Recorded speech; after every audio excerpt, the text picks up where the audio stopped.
Chapter 12, Freak the Mighty. Killer Kane had a kid who got no brain. I feel real bad for Freak because he hates it when people try to rub his head for good luck or for luck. But I don't say a word. I just run us home, thumping the short way back around the pond, and my big feet never even trip me up because I'm on automatic. I'm this running machine. Whoa! Freak says when we get to his house. Now that was an adventure, huh? An evil dude like Iggy Lee, we were lucky to get out of there alive. Freak goes, no way, that was all talk. Yeah, right. The real deal is that I was scared the whole time I was there, and so was Freak, even if he won't admit it now.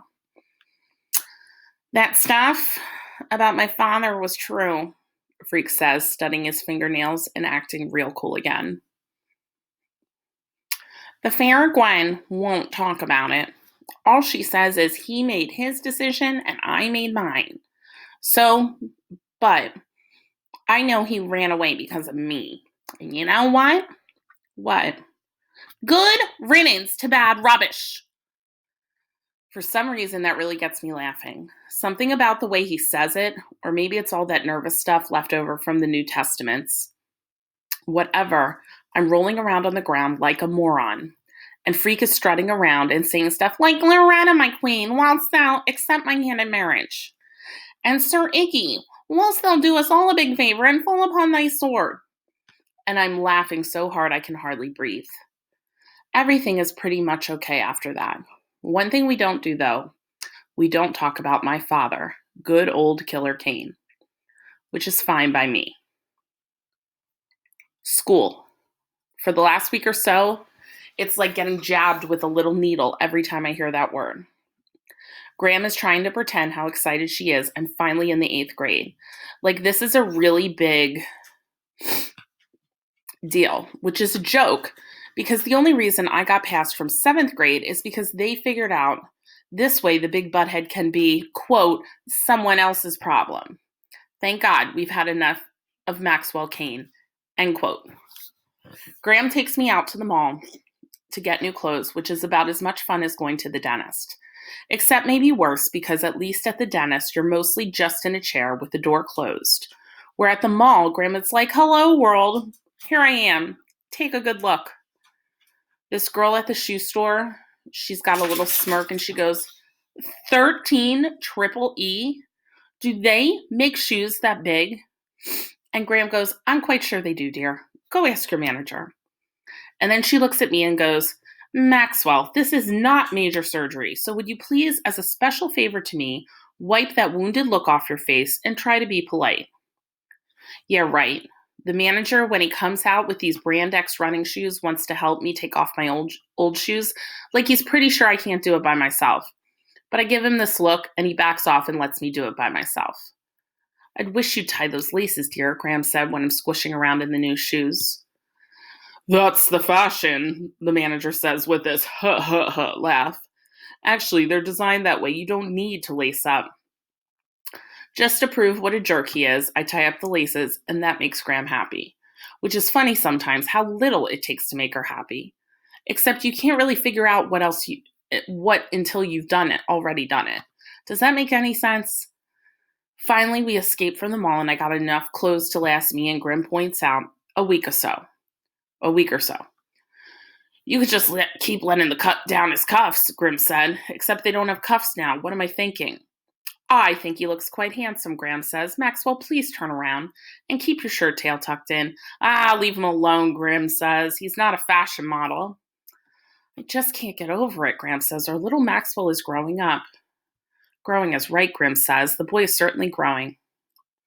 The deal is, Freak and I get to be in the same classes. He made Fair Gwen go in and see all these people at school because I wasn't supposed to be in the smart classes. No way.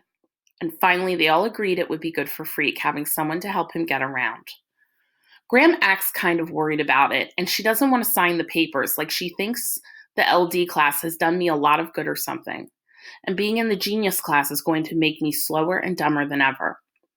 But one night I come up from the cellar stairs real quiet, and Grim is saying, let's give it a try. Nothing else has worked. Maybe what he needs is a friend. That's the one thing he's never had with all those special teachers. And the next morning, she signs the papers. And when we get to school the first day, Freak helps me find my name on the list. And it's true. We're in all the same classes.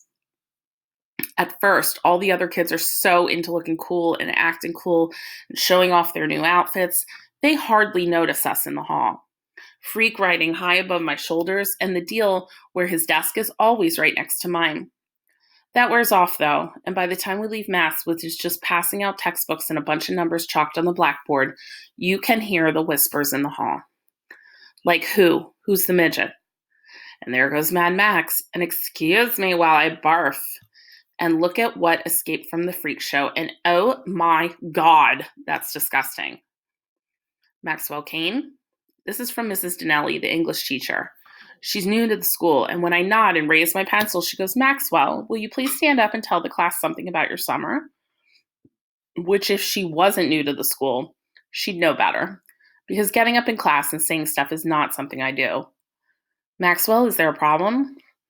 And by now there's a lot of noise, and the kids are shouting stuff like, forget it, Mrs. Donnelly, his brain is in his tail. Ask him to count, he can paw the ground. Maxie Pad, ask him quick about his dad. Killer Kane, had a kid who got no brain. Mrs. Donnelly has this look like she stepped into something and can't get it off her shoe. The shouting and singing goes on, and pretty soon some of the kids are throwing stuff at us, pencils and erasers and wadded up paper, and it's like Mrs. Donnelly has no idea what to do about it. The room is out of control. Then Freak climbs up on his desk, which makes him about as big as a normal person standing up, and he starts shouting at the top of his lungs. Order! He shouts. Order in the court! Let justice be heard! For some reason, maybe it's because he looks so fierce with his jaw sticking out and his little fist balled up, and the way he's stamping his crooked little feet, everybody shuts up and there's a spooky silence. Finally, Mrs. Donnelly says, you must be Kevin, is that right? Freak has this look and he's still acting really fierce and he goes, sometimes I am. Sometimes? What does that mean? It means sometimes I'm more than Kevin. Oh, says Mrs. Donnelly. You can tell she has no idea what he's talking about, but she thinks it's important to let him talk. So Kevin, she says, can you give us all an example? The next thing I know, Freak has his hands on my head, and he's getting himself on my shoulders, and he's tugging at me in a way that I know means stand up. And so I do it. I stand right up in class, and I can see Mrs. Donnelly's eyes getting bigger and bigger. I'm standing right there with Freak high above me, and it feels right. It makes me feel strong and smart. How's this for an example? Freak is saying. Sometimes we're 9 feet tall and strong enough to walk through walls. Sometimes we fight gangs. Sometimes we find treasure. Sometimes we slay dragons and drink from the Holy Grail. Mrs. Donnelly is backing up to her desk and she says, oh my, that's very interesting. I'm sure, but could you both just sit down? But Freak is riding me like he's the jockey and I'm the horse. He's steering me around the classroom, showing off. He's raising his fist and punching the air and going, Freak the mighty, Freak the mighty, Freak the mighty. And soon he's got all the other kids chanting, Freak the mighty, Freak the mighty, Freak the mighty.